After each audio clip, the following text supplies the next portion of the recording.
Ladies and gentlemen, this is an article that came out in the Washington Post, October 19th, 2018. As U.S. fertility rates collapse. This is how bad it is, y'all. It is bad. Finger pointing and blame follow. You know, trust me, whatever they're telling us in the media, it is far worse in reality. All they're going to do is give us a little pinch of what's going on, but you can best believe it's far worse than what they're telling us. As 2017 drew to a close, House Speaker Paul D. Ryan urged Americans to have more children. In fact, I did a video on him saying that last year. To keep the country great, he said, we're going to need more people. I did my part, the father of three declared.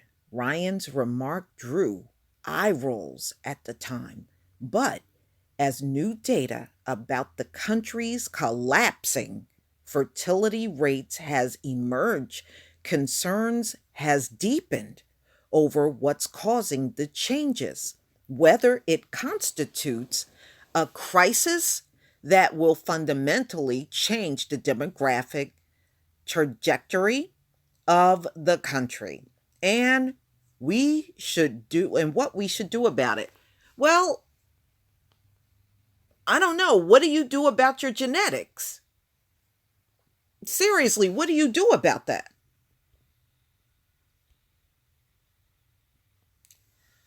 Women are now having fewer babies and at older ages than in the past 3 decades, a change that the Center for Disease Control and Prevention's National Center for Health Statistics reported this year, and which was confirmed this week with the release of additional data that shows that the trend holds across races and both urban and rural areas. Well, they got to drag other people into it because, so much for we can't look bad by ourselves. Don't sweat it, ladies and gentlemen. We know the deal. The CDC says Wednesday that the total fertility rate, a theoretical figure that estimates the number of births a woman will have in her lifetime, fell by 18% from 2007 to 2017. In large metropolitan areas, 16% in smaller metro areas, and 12% in rural areas. A similar downward trend holds for whites, blacks, and Hispanic women. Fertility and birth rates are among the most closely monitored indicators of a country's economic health. When too high, a surging youth population might be unable to find work and become susceptible to unrest. When too low, economies can rapidly contract, or a small working age population has to support a large retired population. While the United States is somewhat more buffered because it has high levels of immigration, but you're trying to run them out of here. Okay, you're trying to get rid of them. The decline in fertility rates has been going on so long that if it continues, demographics say the country may face an extreme population imbalance in the future. Wow.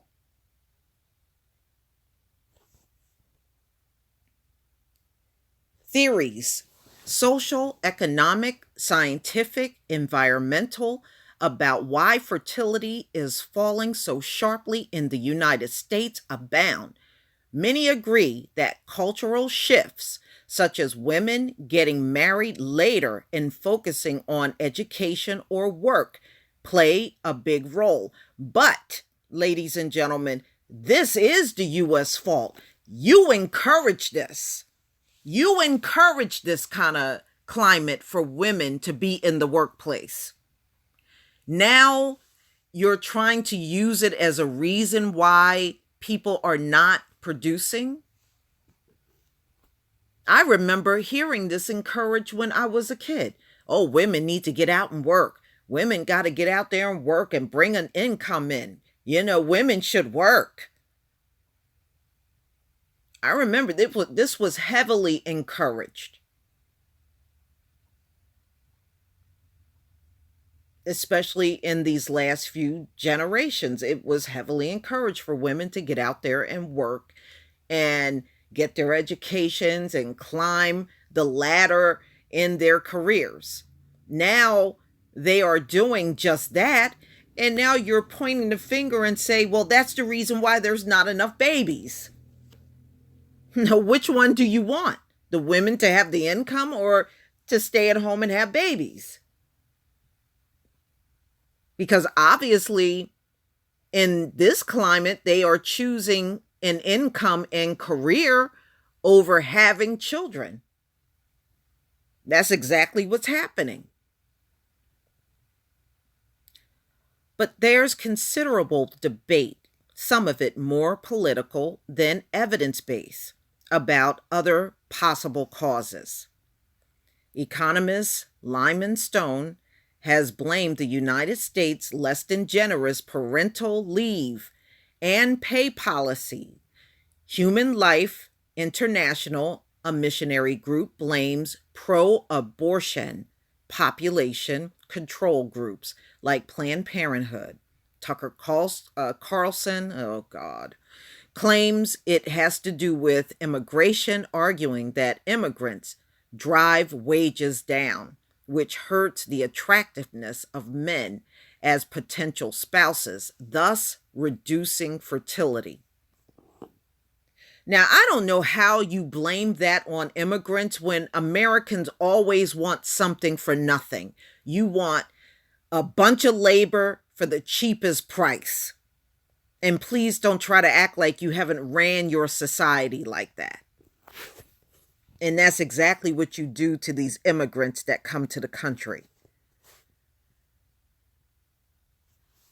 Some have even wondered whether the decline might be influenced by sperm quality, which I have been talking about in my last few videos, that the quality of sperm is not as good and not as plentiful as it was in generations before.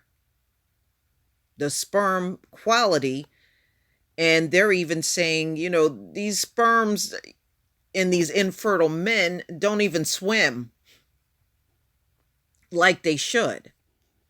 So definitely sperm quality has a lot to do with the fact that there's less children around.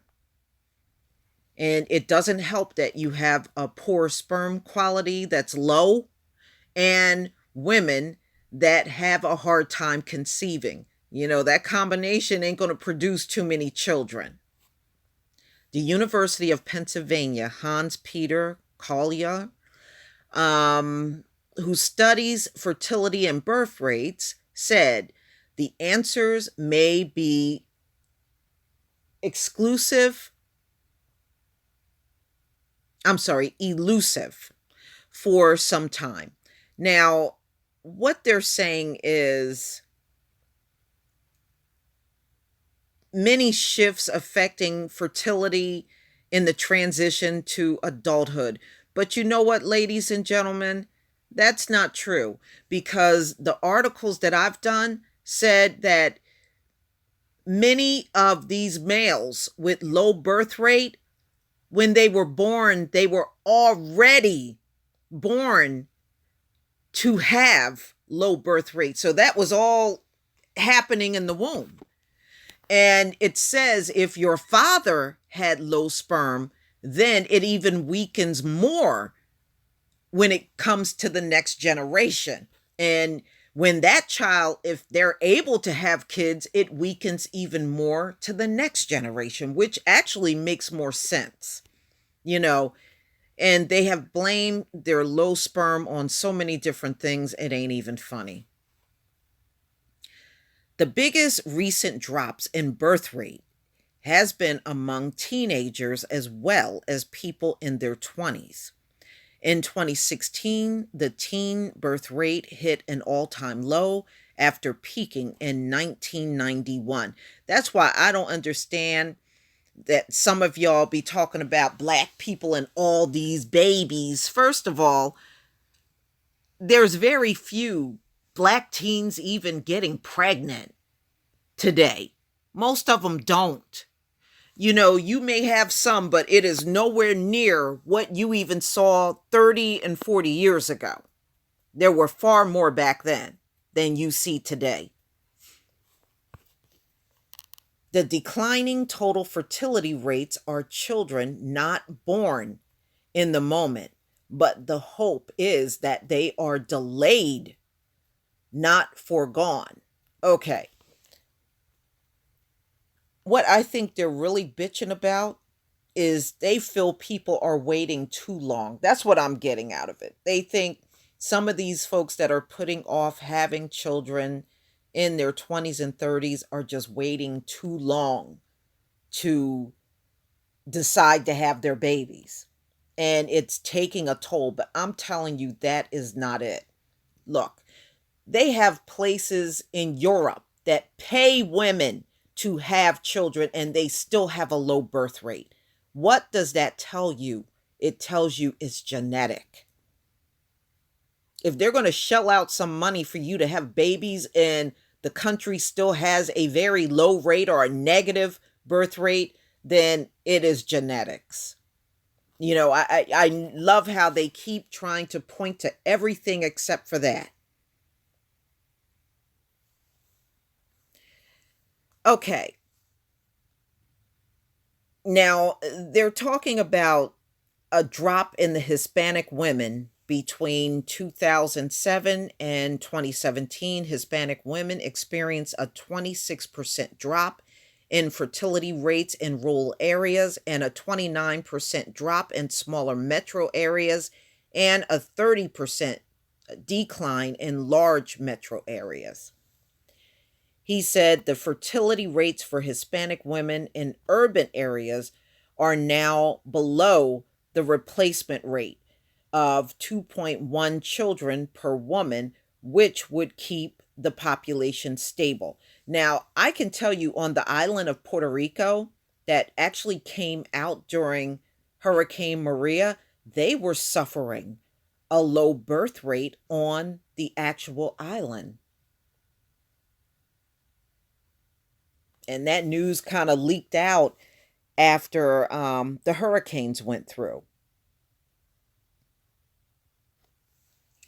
They may be following the same pattern as the rest of the population. And they were relying on immigrants, but to be honest with you, I was reading articles that said even many of these immigrants are not having a lot of babies when they come to the US. So, I don't know how much relying on immigrants they can really do. They are having children, but not in the numbers that would, keep Americans' economy up in the next future generations. Not like that. Okay. Now, this economist is saying, he said he thinks the country should be ready to deal with the impact on Social Security and the workforce, but that he does not believe there's a reason to panic. But there is. There is, ladies and gentlemen. If there was no reason to panic, these stories would not be coming out all the time. They're now, I can find these articles, I kid you not, almost every day on fertility. I'm seeing them almost daily now, even more than last year. You would see them periodically, but now almost every day you can find an article on low sperm count and the infertility that's going on in the country. So, whenever you see such an abundance of articles like this, it is serious already. In fact, it's past serious. You got a lot of death going on in America with the drug addiction, and you got an elder population, which is the last biggest Caucasian population, and those folks are dying out from old age and all kinds of illnesses and degenerate diseases and everything else. So these deaths are taking place simultaneously. How do you have all of that going on? And on top of that, you're not replacing any of these people that are dying out. I'm just saying, you know? And then they always say America is a wealthy nation. Then why don't you use your high IQ and your wealthy nation status and have more kids? You can't do it. You can't do it. And see, right now, ladies and gentlemen, they keep hiding behind, oh, people are waiting longer to have kids. No, they can't have them at all. And that's what they're not going to, they're still trying not to admit that. The emphasis should not just be on the number of people, but their productivity. So we have to invest in education to enhance the productivity of younger individuals to compensate for reduction in numbers, Rose said. Well, ladies and gentlemen, please tell me what you think. I think America's in serious trouble. And I can only base this on the articles that I have seen over the last few weeks. And you can see it's the blame game going on for all of this now. But I don't really see how they can blame anybody for this, because wasn't that what the women's movement was all about? So women could have the same opportunity in the workplace as men. And women being in the workplace and working and having careers and getting out of the kitchen and being homemakers and getting in the workplace, that was all encouraged. So now they're, in a sense, complaining about those things now. But please tell me what you think. Please leave your comment and subscribe. Don't forget to hit on the notification bell, and I'll see you on the next video. Peace, family.